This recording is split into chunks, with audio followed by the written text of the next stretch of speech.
இயேசுவே நீர் தொட்டால் போதும், என் உடலெல்லாம் அற்புதம் காணும்.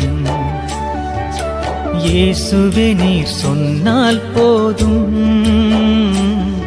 என் மனமெல்லாம் சுகமாய் மாறும்.